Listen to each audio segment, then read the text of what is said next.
Hello everyone, welcome to battle IAS. I hope आप सब लोग बहुत अच्छे होंगे। आज की वीडियो में हम लोग 6th, 7th और 8th फरवरी का न्यूज़पेपर एनालिसिस करेंगे। इसमें टोटल मैंने 10 आर्टिकल लिए हैं, जिसमें पहला आर्टिकल बात करता है डिसीनियल सेंसस बिल के ऊपर। यहाँ पे आपको मैं समझाऊंगा ये बिल जो इंट्रोड्यूस किया गया है एक प्राइवेट मेंबर के द्वारा, यूपीएससी में कैसे इसके ऊपर सवाल पूछे हैं वो आपके साथ मैं डिस्कस करूंगा।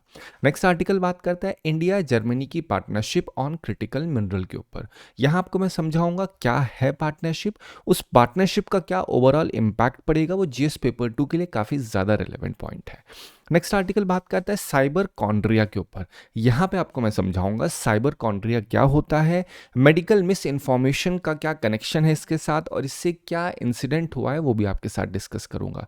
नेक्स्ट आर्टिकल बात करता है जाइडस को एक वहाँ पे सर्टिफिकेशन मिला है कि सिकल सेल डिसीज के लिए वो ड्रग बना सकती है। यहाँ पे आपको बताऊंगा यूएस की जो ड्रग अथॉरिटी है उन्होंने दे रखा है ऑर्फन ड्रग टैग का दर्जा। तो अब ये होता क्या है वो आपको मैं समझाऊंगा, उसकी रेलेवेंस बताने के बाद सिकल सेल डिसीज क्या होती है, क्या इसका कनेक्शन है, यूपीएससी में कैसे पूछ सकते हैं सवाल, वो आपके साथ डिस्कस करूंगा। नेक्स्ट आर्टिकल बात करता है H5N1 एवियन इन्फ्लुएंजा का अलर्ट जो चेन्नई में स्टार्ट हुआ है।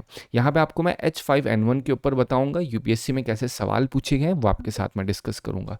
नेक्स्ट आर्टिकल बात करता है सीएसआर फंड का जो स्कैम निकल के आया है केरला में। यहाँ पे आपको सीएसआर का पॉइंट बताऊंगा, 2024 में जो सवाल पूछा है सीएसआर के ऊपर वो भी आपके साथ में डिस्कस करूंगा। नेक्स्ट आर्टिकल एक एडिटोरियल है जो बात करता है ग्लोबल क्लाइमेट गवर्नेंस के ऊपर। यहाँ पे बताऊंगा कैसे क्लाइमेट गवर्नेंस ड्रिफ्ट कर रही है, दैट टू विदाउट डायरेक्शन, मतलब मूव तो कर रहे हैं बट कोई दिशा नहीं है, without vector it is just moving. ये क्यों कैसे कहा गया वो आपके साथ में डिस्कस करूंगा। नेक्स्ट आर्टिकल बात करता है महाजतारा, जिसे हम लोग यहाँ पे मिदारम जतारा भी कहते हैं। ये एक फेस्टिवल है जो मनाया जाता है जिसमें समक्का और सरलम्मा जो होते हैं ये इनके रिगार्ड में जो गॉडेस होते हैं, गॉड होते हैं, उनके लिए मनाया जाता है साउथ इंडिया में। मैं आपको बताऊंगा इसकी ओवरऑल क्या सिग्निफिकेंस है, कौन सी ट्राइब इन्वॉल्व है, यूपीएससी में कैसे सवाल पूछ सकते हैं वो मैं आपको बताऊंगा। क्यों इसको एशिया का वन ऑफ द बिगेस्ट कहा जाता है वो भी आपके साथ यहाँ पे डिस्कस करूंगा मैं। नेक्स्ट आर्टिकल बात करता है फंगल इन्फेक्शन के ऊपर। क्यों फंगल इन्फेक्शन बहुत ही डेडली टर्न हो जाते हैं वो आपके साथ मैं बताऊंगा, उसमें जो नई स्टडी हुई है उसका डिस्कशन होगा। नेक्स्ट आर्टिकल बात करता है बैम्बू के ऊपर। एंशियंट फूड से लेके मॉडर्न सस्टेनेबल रिसोर्स तक ये बैम्बू की जो जर्नी है ये कैसी रही है, इसकी क्या सिग्निफिकेंस है, कैसे यूपीएससी में सवाल पूछते हैं वो मैं आपके साथ डिस्कस करूंगा। इस पूरे आर्टिकल की समरी आप बैटल आईएएस के टेलीग्राम चैनल से डाउनलोड कर सकते हैं। चलिए स्टार्ट करते हैं अपना पहला आर्टिकल। ये आर्टिकल बात करता है मैंडेटरी डिसीनियल सेंसस बिल के ऊपर। पहले आपको मैं समझाता हूँ ये पूरी न्यूज़ है क्या। अगर आप ध्यान देंगे तो क्या है यहाँ पे, टू द पॉइंट, केरला एक एमपी हैं जिनका नाम है हरीश बीरन। उन्होंने एक प्राइवेट मेंबर बिल को इंट्रोड्यूस किया है राज्यसभा में। अब आपको ये बात पता होगी प्राइवेट मेंबर बिल क्या होते हैं, मतलब जो मेंबर ऑफ पार्लियामेंट के द्वारा इंट्रोड्यूस किए जाते हैं जो कि मिनिस्टर्स नहीं होते। अपार्ट फ्रॉम मिनिस्टर्स जब कोई चीज़ इशू की जाए या कोई भी चीज़ इंट्रोड्यूस की जाए उसको प्राइवेट मेंबर बिल की कैटेगरी में डाला जाता है। और ये बात स्वाभाविक सी होती है। यहाँ पे कौन होंगे, जो अपोजिशन पार्टी के हैं या फिर कोई ऐसे लोग जो कि नहीं है सत्ता में जनरली, ठीक है। अब ऐसा तो है नहीं कोई एक्स पार्टी मेजॉरिटी में है तो उसी का कोई इंट्रोड्यूस जनरल फॉर्म में करेगा, वो गवर्नमेंट को रेफर कर देते हैं, ठीक है। बट प्राइवेट मेंबर बिल का आप अर्थ ऐसे दिमाग में रखिएगा कि जो मेंबर ऑफ पार्लियामेंट मिनिस्टर की पोस्ट पे ना हो जनरली, ये उसके रिगार्ड में जनरल सेंस में बात की जाती है। अब इन्होंने ऑब्जेक्टिव रखा है भैया कि आप जो है सेंसस एक्ट 1948 को अमेंड कर दीजिए और सेंसस को हर 10 साल पे एकदम मैंडेट बना दीजिए, मैंडेटरी कर दीजिए। इन्होंने कहा है भैया इरेगुलर सेंसस जो होता है इसकी वजह से एक्सक्लूजन हो जाता है बेनिफिशियरीज का, जो आपके वेलफेयर स्कीम्स होती हैं, पब्लिक सर्विसेज होती हैं। अभी इन्होंने ये भी चीज़ कही है कोई भी कॉन्स्टिट्यूशनल और स्टैट्यूटरी प्रोविजन नहीं है जो कि मैंडेट करे कि सेंसस हर एक फिक्स्ड इंटरवल पे होगा ही होगा। लास्ट सेंसस 2011 के बाद से कंटिन्यूअस डिले चल रहा है। तो इन्होंने अगर एक सेंस में आपको समझना हो तो जो प्राइवेट मेंबर बिल लाया गया है ये क्या डिमांड कर रहा है, ये कह रहा है भैया आप जो है सेंसस को हर 10 साल पे करवाइए और इसकी वजह से आप अमेंडमेंट करिए उसमें, ठीक है। ये पे तो आपका आर्टिकल वाइंड अप होता है। अब मैं आपको बताता हूँ सेंसस एक्ट 1948 है क्या? ये एक लीगल फ्रेमवर्क है सेंसस को कंडक्ट करने के लिए। सेंट्रल गवर्नमेंट को एम्पावर करता है कि सेंसस वो कंडक्ट करे जब भी वो डिसाइड करे। यहाँ पे एक सेंसस कमिश्नर अपॉइंट होंगे और अदर ऑफिसर्स होंगे, जिसमें पर्सनल डेटा की कॉन्फिडेंशियलिटी को इंश्योर किया जाता है। जो इंफॉर्मेशन है उसको ऐसे एविडेंस नहीं इस्तेमाल किया जा सकता। कोई भी फिक्स पीरियोडिसिटी नहीं मेंशन्ड है, ये प्रोविजन नहीं मेंशन्ड है, जिसकी वजह से ये प्राइवेट बिल को इंट्रोड्यूस किया गया है। ठीक है, चलो अब बोलो सर यहाँ पे ये आर्टिकल इंपॉर्टेंट क्यों था? इंपॉर्टेंट इसलिए था क्योंकि यूपीएससी ने 2017 में यही सवाल पूछा है, with reference to Parliament of India consider the following statement. तो यहाँ पे क्या कह रहे हैं? A private member bill is a bill presented by member of Parliament who is not elected but only nominated by president of India. Is it so? आप सोच के देखो, ऐसा बिल्कुल भी नहीं है। Recently private member bill has been passed in Parliament of India for the first time in its history. Is it so? आप सोच के देखो, अपनी हिस्ट्री में पहली बार अभी रिसेंटली जो एक प्राइवेट मेंबर का बिल था उसको पास किया गया है। नहीं, यहाँ पे आपको करंट अफेयर की जरूरत नहीं है। यहाँ पे अगर आपको यूपीएससी के जो कुछ टर्म्स होते हैं, जो लाइंस होती हैं, जो often as a trap use करती है, वो भी पता होगी, तब भी आप अटेम्प्ट कर लोगे इस सवाल को। ठीक है, चलो अब बात करते हैं हम लोग नेक्स्ट आर्टिकल पे। नेक्स्ट आर्टिकल बात कर रहा है फंगल मेटाबॉलिज्म के ऊपर। ठीक है, अब ये क्या कह रहा है? पॉइंट है कि फंगल इन्फेक्शन इतना जब फैलता है तो ये अक्सर अंडरएस्टिमेट कर दिया जाता है, क्योंकि इससे बहुत ग्लोबल हेल्थ थ्रेट होते हैं। इससे क्या हो रहा है? हॉस्पिटलाइजेशन और डेथ भी बढ़ रही हैं। क्रॉप्स को, ऐसा नहीं है कि केवल ये ह्यूमन स्पीशीज को इम्पैक्ट करते हैं, ये बाकी को भी, जो प्लांटेई किंगडम के अंदर होती हैं फाइलम, उनको भी इम्पैक्ट होता है। जो क्रॉप्स होती हैं डैमेज हो जाती हैं, उससे फूड इनसिक्योरिटी का खतरा और ज़्यादा बढ़ जाता है। तो जो अभी रिसर्च ब्रेक थ्रू हुई है उसके अंदर हम ये पता लगाने की कोशिश कर रहे हैं कि जो फंगल होते हैं वो केवल ऐसा नहीं है कि जस्ट उनका जो जीन होगा, जो जेनेटिक उनका एक प्रॉपर कोड होगा, उसी के अनुसार वो ड्राइव होंगे, बल्कि जो उनका मेटाबॉलिज्म होता है उसके द्वारा भी वो लोग ड्राइव होते हैं। मतलब उसके द्वारा भी उनको जनरल सेंस में एनर्जी मिलती रहती है। जो उनका मेटाबॉलिज्म होता है उसके सहारे भी वो फैलते हैं। अब ये चीज़ जो हुई है ये पता कैसे चली है? यीस्ट की फॉर्म को पढ़ा गया, जो आपके और दूसरे फंगल्स होते हैं उनको देखा गया, और उसमें ये पता चला है कि ये कैसे ट्रिगर होते हैं।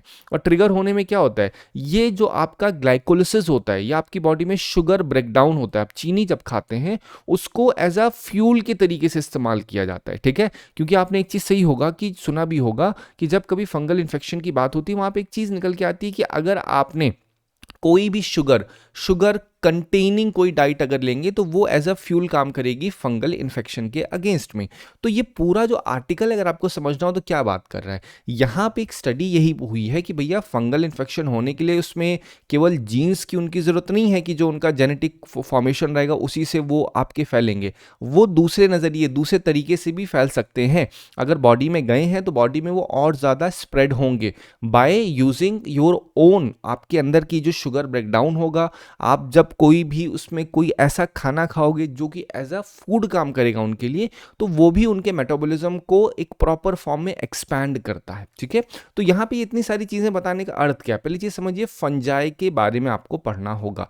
अगर आपने सुना होगा जब आप किंगडम पढ़ते हो तो वहाँ पे क्या पढ़ते हो? मोनेरा पढ़ते हो, प्रोटिस्टा पढ़ते हो, फिर फंजाई, प्लांटेई, एनिमिलिया, ये सारे आप सीक्वेंस में देखते हो। ठीक है, अब यहाँ पे जो फंजाई किंगडम है, यहाँ पे आपको देखना पड़ेगा फंजाई के कौन कौन से फॉर्म्स आते हैं। यहीं पे आप मशरूम के बारे में पढ़ते हो, यहीं पे आप लोग पढ़ते हो, अगर आपने सुना भी होगा, माइकोराइजा के ऊपर, जहां पे यूपीएससी ने सवाल भी पूछा हुआ है। ठीक है, चलो अब मैं आपको दिखाता हूं क्वेश्चन 2015 में जो पूछा गया है। With reference to bio toilets used by the Indian Railway consider the following statement.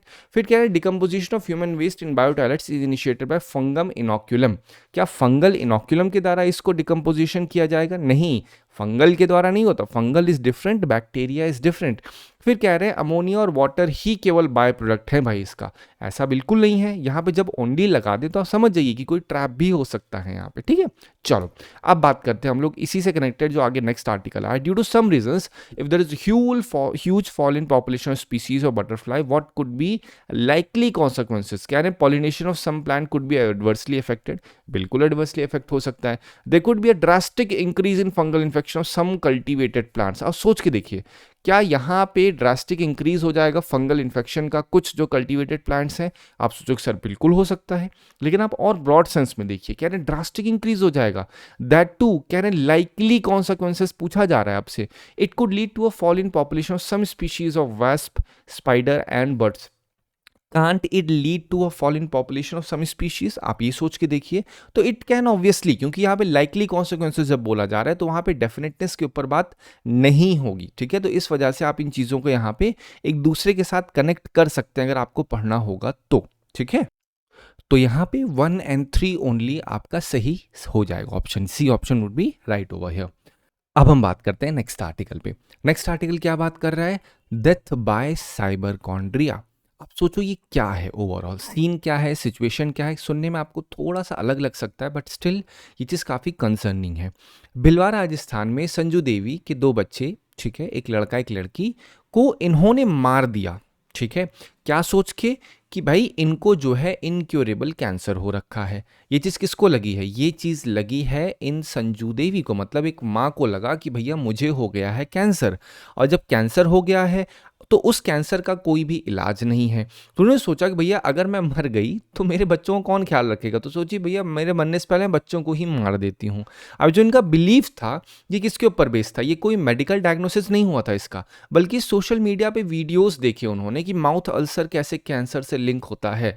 Later on medical test किए गए तो पता चला भैया कोई कैंसर वगैरह था ही नहीं, ठीक है। बाद में पता चला कि वो एक सीवियर मेंटल डिस्ट्रेस में हो रखी थी, जो कि ऑनलाइन हेल्थ की मिस इन्फॉर्मेशन का नतीजा थी। तो ये जो पूरा केस है ये दिखाता है साइबर कॉन्ड्रिया को।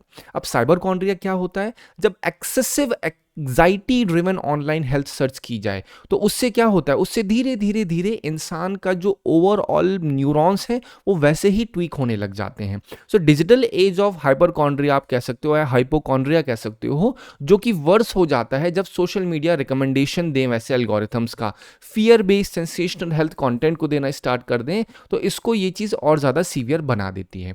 और आज के समय लोग सोशल मीडिया को जब यूज़ करते हैं तो उसका एल्गोरिथम भी वैसे ही एम्पलीफाई होता है। अगर आप ध्यान दिए होंगे इंस्टाग्राम यूट्यूब का जो कुछ भी कंटेंट आता है, आप जिस कंटेंट को अगर आपने Y content, A content, X content देखा है और जितने समय तक देखा है तो आपको रिकमेंडेशंस भी उसी टाइप की वीडियोस की कंटिन्यूसली आना स्टार्ट हो जाती हैं। अगर आपने एक हेल्थ रिलेटेड वीडियो देखा है तो बाकी और मोर फियर इंड्यूसिंग वीडियोस आना स्टार्ट हो जाएंगे। तो इससे आपके रूट कॉज जो रहेंगे, जो आपके अंदर का डर है उसको विश्वास में कन्वर्ट करने का काम जो आज के समय सोशल मीडिया है वो कर रहे हैं। मेडिकल मिस इन्फॉर्मेशन बहुत ज़्यादा प्रिवेल कर रही है। बहुत सारे health related videos non professionals के द्वारा, उनको कुछ नहीं पता है, just to get higher engagement, तो वो अपने कंटेंट को उठा करके सिर्फ डाल दे रहे हैं, ठीक है, रिगार्डलेस वो कितना एक्यूरेट है कितना इनएक्यूरेट है। डॉक्टर और पेशेंट अब डिस्कनेक्ट हो चुके हैं, लिमिटेड एक्सेस है, डिस्ट्रस्ट है, डिलेड कंसल्टेशन हो रहा है, तो इस वजह से लोग धीरे धीरे ऑनलाइन की तरफ स्विच हो रहे हैं। एल्गोरिथम रिप्लेस नहीं कर सकता है क्लिनिकल एग्जामिनेशन को या हिस्ट्री टेकिंग को। आप इस चीज़ को सोचिए, अगर आपको जुकाम आ रहा है, आप कंटिन्यूसली जुकाम रिलेटेड वीडियो देख रहे हैं, कहीं एक वीडियो में ये चीज़ आ गई भैया जुकाम तो आपका समझ लो कोविड का एक नया वेरिएंट है, और आप उस पर विश्वास रख लोगे भले ही वो बेसिक वायरल आपको हुआ हो, लेकिन अगर आपने बार बार बार बार वही सेम चीज देखोगे तो आपका दिमाग उस चीज को विश्वास में मान के आपकी लाइफ को, आपके आपके अंदर की जो अंडरस्टैंडिंग है उसको और सीवियर कर देगा। आप उस पर इतना विश्वास कर लोगे कि आप वैसे ही बनना स्टार्ट हो जाओगे। तो ये ओवरऑल क्या है, ये सारी चीज़ें इस वजह से होती हैं। इसका इम्पैक्ट क्या है, इंडिविजुअल लेवल पे होता है, फैमिली लेवल पे होता है, सोसाइटी लेवल पे मेंटल हेल्थ बर्डन बढ़ जाता है, ट्रस्ट इन डॉक्टर और इरोड हो जाता है, सेल्फ डायग्नोसिस जो होता है वो नॉर्मलाइज हो चुका है, ठीक है। Self diagnosis is not something which is bad. Point ये है कि अगर कभी इंसान को रेशनैलिटी करनी है तो डॉक्टर के सामने करे, ठीक है। अगर आपको कभी लग रहा है ये एक्स वाई मेडिसिन जो है सही नहीं है तो आप अपने से ही मत देखिए, डॉक्टर को बताइए कि भाई मुझे ये लगता है कि ऐसा भी हो सकता है, अब आप बताइए क्या ये सही बोल रहा हूँ या मैं गलत बोल रहा हूँ। तो ये चीज़ करने से धीरे धीरे क्या होता है कि आप दोनों चीज़ को लेके चल रहे हो। आप केवल ऑनलाइन इंफॉर्मेशन को या फिर आप किसी एक ड्राइवर के द्वारा ड्राइव नहीं हो रहे हो, आप दिमाग भी लगा रहे हो, रेशनैलिटी भी लगा रहे हो और डॉक्टर का भी सहारा ले रहे हो, ठीक है। चलो नेक्स्ट आर्टिकल बात करता है जाइडस लाइफ साइंस एक कंपनी है, उसे ऑर्फन ड्रग डेजिग्नेशन का दर्जा मिला है from US food and drug administration. अब यहाँ पे आप पॉइंट को समझिए, इनको दर्जा मिला है, डेजिग्नेशन मिला है या टैग मिला है, आपको जो समझना हो समझ लो। तो ये किस लिए है, ये इसलिए है ताकि ये सिकल सेल डिसीज के ऊपर रिसर्च कर सकें, ड्रग्स को बना सकें, उस लिए बनाया गया है, ठीक है। आपको पता है सिकल सेल डिसीज क्या होती है, जब बॉडी के अंदर एनीमिया, हीमोग्लोबिन, आपने सारा पॉइंट सुना होगा। एनीमिया क्या होता है, जब ब्लड के अंदर हीमोग्लोबिन काउंट कम हो तो ऑक्सीजन प्रॉपर तरीके से फ्लो नहीं होगी तो एनीमिया कहा जाएगा। उसी के रिगार्ड में एनीमिया मुक्त भारत भी चलाया गया है अभियान। यहीं पे आप अगर ध्यान दोगे ब्लड के अंदर ही सिकल सेल डिसीज होती है, मतलब जो आपके आरबीसीज होते हैं वो थोड़े से उनका जो शेप होता है चेंज हो जाता है। यहीं थैलेसीमिया भी होता है जो आपका जेनेटिक डिसऑर्डर होता है ब्लड के अंदर। तो अब यहाँ पे जो सिकल सेल डिसीज है, मतलब यूएसए के अंदर जो बीमारी 2 लाख से कम लोगों को इम्पैक्ट करती है तो उनको ओडीडी का दर्जा जनरली दिया जाता है, ऑर्फन ड्रग डेजिग्नेशन का।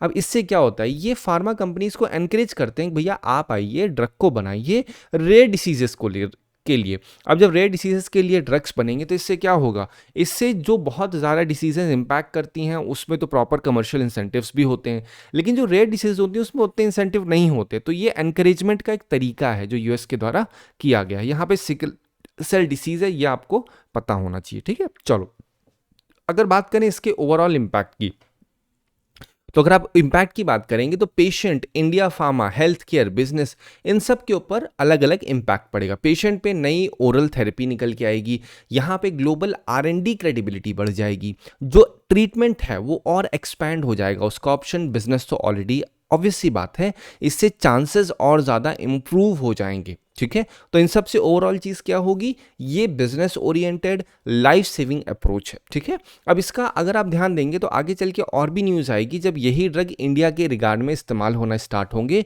तो वो चीज़ इंडिया के लिए, जो इंडिया के ऊपर हेल्थ बर्डन है एनीमिया से कनेक्टेड, सिकल सेल डिसीज से कनेक्टेड, वो भी थोड़ा सा आपका कॉन्ट्रैक्ट करेगा, ठीक है। चलो अब बात करते हैं ऑर्फन ड्रग डेजिग्नेशन के ऊपर। ये स्पेशल स्टेटस ऑलरेडी मैंने आपको समझा दिया है, आपको जो आपको पीडीएफ मिलेगा आप उस पीडीएफ में एक बार इसको अच्छे से पढ़िएगा, इसका मतलब क्या है। स्पेशल स्टेटस यूएस के द्वारा दिया जाता है उस ड्रग को बनाने के लिए जो रेयर डिसीजेस के लिए होता है, डिसीज जो अफेक्ट कर रही हैं फ्यूअर देन 2 लाख पीपल, ठीक है, जो कि बहुत ज़्यादा प्रॉफिटेबल नहीं होती हैं। तो गवर्नमेंट जनरली इंसेंटिवाइज करती हैं कंपनीज को कि आप डेवलप करिए भाई, उसके लिए वो क्या करेंगे, टैक्स क्रेडिट देंगे, एफडीए जो होगा उसकी यूज़र फी हटा देंगे।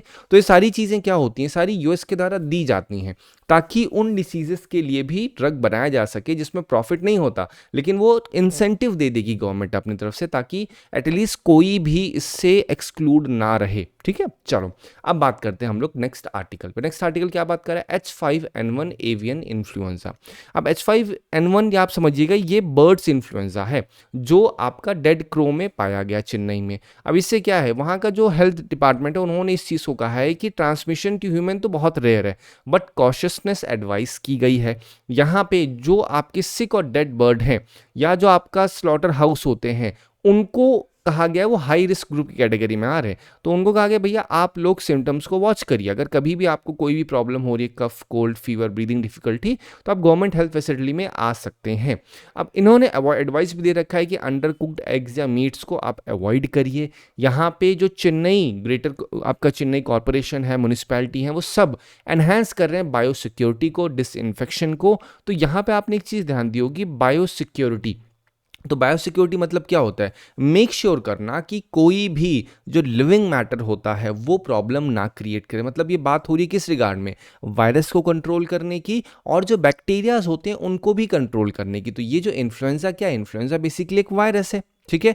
अभी तक जो चीज़ें रखी जा रही हैं वो इसलिए किया जा रहा है ताकि इसको पूरी तरीके से कॉन्ट्रैक्ट किया जा सके, इसको कंटेन किया जा सके, क्योंकि अगर ये और फैलेगा तो ये बर्ड से धीरे धीरे, यहाँ पे ह्यूमन ट्रांसफ़र बहुत रेयर है लेकिन अगर ये होगा तो इसका सीवियर इम्पैक्ट बहुत हो सकता है, ठीक है। तो H5N1 एवियन इन्फ्लुएंजा का मतलब क्या है, H5N1 एवियन के रिगार्ड में होता है। यहीं पे आप ध्यान देंगे 2015 में H1N1 virus sometimes seen in news किसके रिगार्ड में है, तो ऑब्वियसली बात आपको पता है, कई बार बताया H1N1 किसके लिए, स्वाइन फ्लू के रिगार्ड में बात हुई, तो आपसे बोल देंगे H5N1 किस लिए बात होती है, तो वहाँ पे जो बर्ड फ्लू वाला पॉइंट है वो उस टाइम पे सही हो जाएगा, ठीक है। चलो अब बात करते हैं हम लोग नेक्स्ट आर्टिकल पे। नेक्स्ट आर्टिकल बात कर रहा है CSR फंड स्कैम के ऊपर। अब यहाँ पे क्या हुआ है, केरला पुलिस ने 4 लोगों को बुक किया है जिसमें एक बीजेपी लीडर भी हैं। यहाँ पे अप्रॉक्सीमेटली 1600 केसेस रजिस्टर किए गए अक्रॉस केरला में। अब हुआ क्या है, यहाँ पे ये देखा गया है कि लोग क्या कर रहे हैं, लोग स्कूटर, लैपटॉप, स्विंग मशीन्स को प्रॉमिस कर रहे हैं लोगों को देने के लिए 50% के प्राइस पे, कह रहे भैया हम आपको 50% के प्राइस पे दे देंगे इसको। अब ये जो 50% के प्राइस पे देंगे कैसे दे रहे हैं, CSR फंड का यूज़ करके। CSR फंड मतलब क्या होता है, कॉर्पोरेट सोशल रिस्पॉन्सिबिलिटी का जो फंड होता है उस फंड का इस्तेमाल करके वो चीज़ों को खरीदेंगे। खरीदेंगे और खरीद करके बोलेंगे भैया ऐसा है, आप जो है आप हमसे ले लीजिए, इसको 50% कॉस्ट कम करके दे दीजिएगा। तो उससे सीएसआर फंड का उन्होंने आधा ही हिस्सा इस्तेमाल किया बेसिकली। अब यहाँ पे मेन चीज़ क्या है, सीएसआर फंड क्या होता है? ये जो पूरा न्यूज़ था, इस न्यूज़ में उतना कुछ नहीं है, लेकिन जो टर्म है स्टैटिक सीएसआर फंड वो ज़रूरी है। तो ये एक मैंडेटरी सोशल ऑब्लिगेशन होती है, ठीक है। अगर मैं आपको इसका लीगल बेसिस बताऊं तो कंपनीज एक्ट 2013 के सेक्शन 135 में इसको रखा गया है कि वो कंपनीज जिनकी नेटवर्थ मोर देन 500 करोड़ है, इक्विवेलेंट है, टर्नओवर इतने का है, नेट प्रॉफिट अगर मोर देन और इक्वल टू 5 करोड़ है, तो उनको अपने एवरेज नेट प्रॉफिट का 2% सीएसआर मतलब कॉर्पोरेट सोशल रिस्पॉन्सिबिलिटी करनी पड़ेगी। और वो फील्ड कौन सी रहेगी? Education, health, poverty alleviation, women empowerment या फिर एनवायरमेंट के लेकर के, ठीक है। अब पॉइंट क्या है यहाँ पे, इन्होंने किया क्या है? यहाँ पे इन्होंने किया है, मान लेते हैं इन्होंने 100 रुपये इनका हुआ होगा सीएसआर फंड में, तो 50 रुपये इन्होंने क्या किए, इन्होंने 50 रुपये का इस्तेमाल करके, यहाँ जो चांसेस हो सकते हैं वो रिसर्च के बाद ही पता चलेगा जब प्रॉपर केस निकल के आएगा, तो या तो इन्होंने क्या किया होगा, 50 रुपये में अपना खरीद लिया होगा। अब उसी रुपए में से इन्होंने क्या किया होगा, उसी को 50% प्राइस पे दे रहे होंगे। या तो चांसेस क्या हैं, या तो इनका अगर 100 रुपए का इस्तेमाल इन्हें करना था किसी चीज़ को करने के लिए, तो इन्हें 100 रुपए से सामान खरीदे होंगे, ये सारे के सारे कौन से, स्कूटर, लैपटॉप, सीविंग मशीन, ये बोल के हम देने जा रहे हैं लोगों को। लेकिन जब देने जा रहे हैं तो फ्री में ना देके उनसे 50% कॉस्ट ले रहे हैं, तो टेक्निकली देखा जाए तो अपने सीएसआर फंड का केवल 50% ही इस्तेमाल कर रहे हैं। तो ये चांसेस बन सकते हैं, केस आगे प्रॉपर निकलेगा क्या है कैसे है, बट आपको मेन सीएसआर फंड के बारे में पता होना चाहिए, क्योंकि ये देखिए यूपीएससी 2024 में सवाल पूछा गया है। With reference to CSR rules in India consider the following statement. कह रहे हैं CSR rules specify that expenditure that benefits company directly और its employ will not be considered as CSR activities. Obviously बिल्कुल सही है। फिर कह रहे हैं CSR rule do not specify, क्या ये स्पेसिफाई नहीं कर रहा? आप सोच के देखिए, क्या सेक्शन 135 कंपनीज एक्ट 2013 बता नहीं रहा इन सब चीज़ों को? बिल्कुल। तो यहाँ पे one only statement would be right. अब बात करते हैं हम लोग नेक्स्ट आर्टिकल में। नेक्स्ट आर्टिकल बात करता है ग्लोबल क्लाइमेट गवर्नेंस के ऊपर। अब हुआ क्या है यहाँ पे, अगर आप ध्यान देंगे क्लाइमेट रिजाइम्स जैसे फंक्शन करते हैं, कौन से हैं? क्योटो प्रोटोकॉल है, पेरिस एग्रीमेंट है। तो इनका कहने का मतलब है एडिटोरियल का, so these two are like aimless, बस ये चली जा रही हैं क्योंकि इनमें कोई ब्लाइंडिंग ऑब्लिगेशन तो है नहीं। तो ये एक्चुअली में पहुंचेंगे क्लाइमेट गोल पे, नहीं पहुंचेंगे, हमें भी नहीं पता है, क्योंकि नेशनल इंटरेस्ट जो होते हैं वो ओवरराइड कर दे रहे हैं ग्लोबल क्लाइमेट एजेंसी को। कंसेंसस जो हो रहा है वो वीटो बन चुका है, कोई कोऑपरेशन नहीं हो पा रहा है। मार्केट और कॉर्पोरेट्स जो हो रहे हैं वो एक्सप्लॉइट कर रहे हैं, पॉलिटिकल डीले हो रहा है, शॉर्ट टर्म प्रॉफिट जो हो रहा है उसको ज़्यादा वरीयता दी जा रही है। जो लोग हैं वो इमीडिएट नीड के ऊपर फोकस कर रहे हैं। क्लाइमेट जो है वो अब सोच रहे हैं भैया ज़रूरी तभी होगा जब डिजास्टर हो जाएगी। अगर बात की जाए साइंस, क्लाइमेट साइंस एकदम क्लियर है, डीले अगर होगा तो उससे इम्पैक्ट भी बढ़ेगा, लेकिन इसके सब के ऊपर अनसर्टेनिटी चल रही है।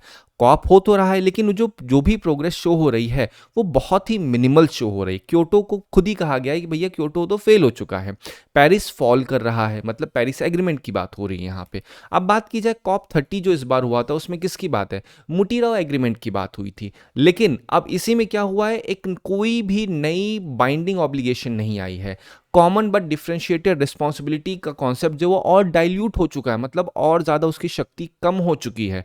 यूनेप का एमिशन गैप जो है वो ऑलरेडी हिट कर चुका है, और ये हम खुद ही इस चीज़ ने कहा है कि हमने डेवलपिंग कंट्रीज़ को करने के लिए कहा था $2.4 ट्रिलियन तक हर एक साल तक की फंडिंग उनको करेंगे इस तरीके से, लेकिन लेस देन $400 बिलियन चल रहा है। कोई भी क्लैरिटी नहीं है कौन कितना किसको पे करेगा।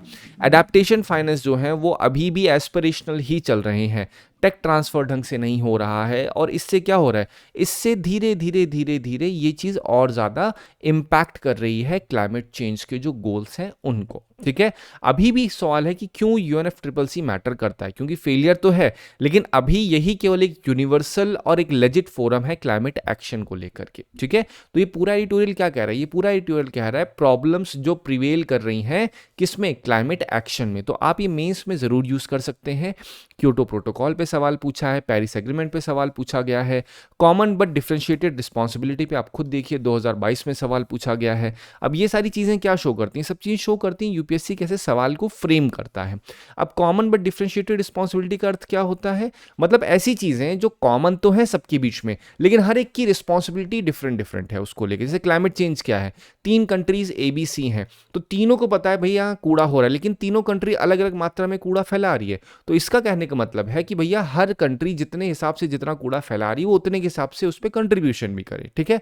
तो यही सेम चीज क्या कह रहा है, reduction of greenhouse gas emission है, कंट्रीब्यूशन टू यूनेप आपका United Nation peacekeeping operation है, contribution to International Monetary Fund है, या फिर आपका WHO की कोविड ग्लोबल वैक्सीनेशन ड्राइव है। तो ये ग्रीन हाउस गैस एमिशन की बात करता है, ठीक है। चलो अब बात करते हैं हम लोग नेक्स्ट आर्टिकल पर। नेक्स्ट आर्टिकल बात कर रहे हैं इंडिया जर्मनी की पार्टनरशिप ऑन क्रिटिकल मिनरल्स। अभी आपको पता है जर्मन चांसलर की विजिट हुई थी।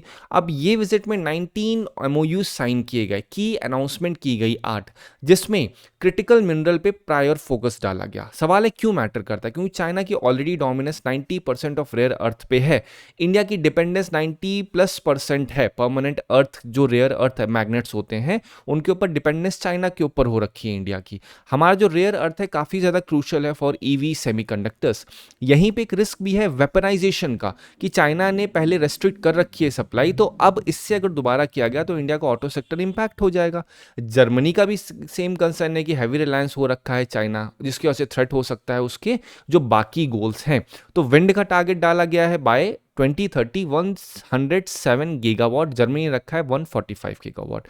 इसके लिए मैग्नेट की रिक्वायरमेंट होगी। अब जब मैग्नेट की रिक्वायरमेंट है 200 kg ऑफ परमानेंट मैग्नेट की जरूरत होती है पर मेगावाट में। तो मैग्नेट बनाने के लिए क्या होगा, यहाँ पे जरूरत पड़ेगी अर्थ की, बेसिकली रेयर अर्थ एलिमेंट्स की जरूरत पड़ेगी। तो इसी वजह से इंडिया में डोमेस्टिक पुश भी हो रहा है। नेशनल क्रिटिकल मिशन लॉन्च किया गया है 4 बिलियन की कॉस्ट पे। यहीं पे हम लोग कोशिश कर रहे हैं किस तरीके से हम रेयर अर्थ परमानेंट मैग्नेट को डिग आउट करके प्रोसेस कर सकें, और उससे हम लोग कोशिश करेंगे किस तरीके से प्रोसेसिंग हो करके उसका फाइनल कमर्शियल इस्तेमाल किया जा सके। इसीलिए इस बार के बजट में आपको रेयर अर्थ कॉरिडोर की मेंशनिंग भी मिलेगी, ठीक है। चलो अब यहाँ पे एरियाज ऑफ कॉपरेशन इंडिया और जर्मनी के बीच जो है वो क्या है, सप्लाई चेन में कॉपरेशन रखा गया है, डिफेंस को प्रोडक्शन पे, ग्रीन हाइड्रोजन में, सेमीकंडक्टर, रिन्यूएबल्स में, विंड एनर्जी में कॉपरेशन हुआ है। यहाँ पे यूरोपियन अगर कॉन्टेक्स्ट की बात की जाए तो यहाँ पे ये रखा गया है कि भैया हम लोग जो है बाय आपका 2030 30% ऑफ द परमानेंट मैग्नेट जो रहेगा वो हम लोग आउटसाइड चाइना हम उसको सोर्स करेंगे, मतलब चाइना के ऊपर डिपेंडेंस जो हम कम करेंगे। यहीं पे हैम्बर्ग डिक्लेरेशन है, इसको दिमाग में रखिए क्या है ये जर्मनी और 9+ यूरोपियन नेशन ने कमिट किया है कि वो 100 गीगावाट का जो ऑफशोर विंड है वो लगाएंगे नॉर्थ सी में। तो ये सारे क्या है, ये यूरोपियन कॉन्टेक्स्ट में पर्टिकुलरली बात की जाए इंडिया में जो एनर्जी नीड है उसके रिगार्ड में, पर्टिकुलरली जो जर्मनी में विंड एनर्जी के रिगार्ड में मैग्नेट, इंडिया की जो ज़रूरतें हैं विंड एनर्जी की ऑफशोर एनर्जी के लेकर के जहाँ पे मैग्नेट की ज़रूरत पड़ती है, उसके लिए पर्टिकुलर आर्टिकल था। मेंस में आप अच्छे तरीके से इन सभी पॉइंट को यूज कर सकते हैं, ठीक है। चलो अब बात करते हैं हम लोग नेक्स्ट आर्टिकल पे। नेक्स्ट आर्टिकल क्या बात कर रहा है, समक्का और सरलम्मा महा जतारा के ऊपर। अब यहाँ पे क्या है, एशिया का लार्जेस्ट ट्राइबल कॉन्ग्रेगेशन है, ठीक है। यहाँ पे लोग इकट्ठा होते हैं तो यहाँ पे कहाँ होता है ये होता है इतुर नगरम वाइल्ड लाइफ सेंचुरी में, ठीक है। अब यहाँ पे आपको मेन चीज क्या पता होनी चाहिए, कोया ट्राइबल ट्रेडिशन है जहाँ पे जो आपकी वर्शिप है, जो फॉरेस्ट की देवी है समक्का और सरलम्मा, उनको पूजा जाता है। इसको स्टेट फेस्टिवल का दर्जा 98 में दिया गया था। आपको मेन चीज यही पता होनी चाहिए, ये कहाँ के रिगार्ड में बात हो रही है, ये पर्टिकुलरली किसके कौन सी ट्राइब है जो कनेक्ट है, वो कौन सी ट्राइब है अगर आप ध्यान दोगे तो यहाँ पे कोया ट्राइब में काफी ज्यादा इनको माना जाता है। यहाँ पे जो आपके क्रोर्स ऑफ डिवोटीज आते हैं कहाँ से, तेलंगाना और नेबरिंग स्टेट से आते हैं, ठीक है। चलो अब बात करते हैं हम लोग नेक्स्ट आर्टिकल। नेक्स्ट आर्टिकल बात कर रहे हैं बैम्बू के ऊपर। तो आपको पता है बैम्बू एक फास्ट ग्रोइंग प्लांट है जो ट्रॉपिकल ह्यूमिड क्लाइमेट में थ्राइव करता है। अगर मैं हिस्टोरिकल यूज की बात करूं तो इसको केटी आचार्य ने भी कहा है भैया ये पहले के समय एंशियंट टाइम पे जैन मॉन्क्स भी इसको कंज्यूम करते थे। मेजर बैम्बू ग्रोइंग स्टेट्स की बात की जाए, आसाम, त्रिपुरा, मिजोरम, ये सारे मेजर बैम्बू ग्रोइंग स्टेट्स हैं। अगर बात की जाए इसकी इकोनॉमिक और इंडस्ट्रियल इंपॉर्टेंस की, तो अगर बैम्बू इंडस्ट्रीज की बात की जाए, कंस्ट्रक्शन, टेक्सटाइल, फर्नीचर, हैंडीक्राफ्ट्स, इन सब में इसका इस्तेमाल काफ़ी ज़्यादा होता है। India is among the top 3 global exporters of bamboo कहा जाता है। Export bamboo mirrors, textile, jewellery, ये सारी चीज़ें एक्सपोर्ट की जाती हैं। अगर बात की जाए बायो रिफाइनरीज की, तो बैम्बू बेस्ड इथेनॉल प्लांट्स देखा जाए तो वो भी इनॉग्रेट रिसेंटली किया था। इसका अर्थ क्या है, इससे इथेनॉल ब्लेंडिंग या इथेनॉल प्रोडक्शन होगा तो उसको पेट्रोल में बेंड किया जा सकेगा। तो ये सारी चीज़ें क्या है, बैम्बू की सिग्निफिकेंस को शो करता है। तो अभी क्या है, नेशनल बैम्बू मिशन जो लॉन्च किया गया था उसका अर्थ क्या है, बैम्बू कल्टीवेशन को एक्सपैंड करना। अगर आप ध्यान दोगे फॉरेस्ट राइट के रिगार्ड में, तो बैम्बू क्या है, ये माइनर फॉरेस्ट प्रोड्यूस की कैटेगरी में डाला जाता था। ठीक है, अब यहाँ पे क्या है, इंडस्ट्री के साथ लिंक किया जाएगा इस मिशन के अंदर में, इंपोर्ट डिपेंडेंस को रिड्यूस किया जाएगा। ठीक है, अब ये ओवरऑल चीजें क्या बता रही हैं, बता रही हैं कि बैम्बू की ओवरऑल सिग्निफिकेंस क्या है। अब आप उसी से कनेक्टेड देखिए यहाँ पे सवाल कैसे यूपीएससी ने पूछे हुए हैं, 2019 का क्वेश्चन है। यहाँ पे ध्यान दीजिए, as per recent amendment to Indian forest act 1927 forest dweller have right to fell the bamboos grown. अब अगर आप ध्यान दोगे यहाँ पे क्या कह रहा है, ये जो आपका एक्ट है कह रहा है भैया allows ownership of minor forest produce to forest dweller. फिर यहाँ पे कह रहा है bamboo is a minor forest produce, तो ये बिल्कुल सही है। और अगर आप बात करें कुछ न्यूट्रिशनल वैल्यू की, तो यहाँ पे खुद वो चीज़ कंसिडर की गई है, bamboo is like a super food. यहाँ पे ये रिच है अमीनो एसिड्स में, विटामिन ए, B6, E में, ये आपका ब्लड शुगर को, लिपिड को रेगुलेट करने में मदद करता है। हाई इन एंटीऑक्सीडेंट्स होते हैं। Urban consumer in bamboo foods को एक्सेस कर सकते हैं थ्रू ऑनलाइन प्लेटफॉर्म्स। ये जनरल क्या है, ये सारे पॉइंट्स हैं कि कैसे हम ई कॉमर्स प्लेटफॉर्म का यूज़ कर सकते हैं किसी भी प्रोडक्ट में जिसकी वैल्यू काफ़ी अच्छी हो, न्यूट्रिशनल वैल्यू अच्छी हो, कॉस्टिंग उतनी ज़्यादा ना हो, तो इससे कैसे हेल्थ बेनिफिट्स को निकाला जा सकता है। ठीक है, अब यहाँ पे आर्टिकल क्या कह रहा है, अगर आप ध्यान देंगे इस क्वेश्चन में 2 और 3 स्टेटमेंट जो है वो तो ठीक है, लेकिन यहाँ पे ध्यान दीजिए एज पर रीसेंट अमेंडमेंट में फॉरेस्ट डवेलर के पास राइट है कि जो बैम्बूज उगाए जाते हैं उन सबको गिरा सकते हैं। तो ऐसा नहीं है, यहाँ पे जो बैम्बू को माइनर फॉरेस्ट प्रोड्यूस तो माना जाता है, लेकिन ऐसा नहीं कि आप उसको गिरा दोगे। यहाँ पे सिर्फ ओनरशिप है माइनर फॉरेस्ट प्रोड्यूस की, बट दैट डजंट मीन कि आप उसको पूरी तरीके से काट के फेंक दोगे। तो हल्का सा यूपीएससी ऐसे ट्रैप डालती है। आप अगर किसी भी सवाल को अच्छे से पढ़ोगे, उस हर एक सवाल का एक वैल्यू निकालने की कोशिश करोगे, उससे आप सोचोगे कैसे यहाँ पे एक नया ट्रैप डाला जा सकता है, तो आपको ज़्यादा समझ में आएगा। तो जब आपने देखा फेल लिखा है तो सोचो कि हाँ ऑब्वियस सी बात है, गिरा सकते हैं। जब माइनर फॉरेस्ट प्रोड्यूस है, फॉरेस्ट ड्वेलर्स के पास अधिकार है, तो गिरा तो सकते ही हैं। तो जनरली वैसा नहीं होता है। ठीक है, आई होप आपको इस आर्टिकल से मदद मिली होगी। Thank you so much for watching this video.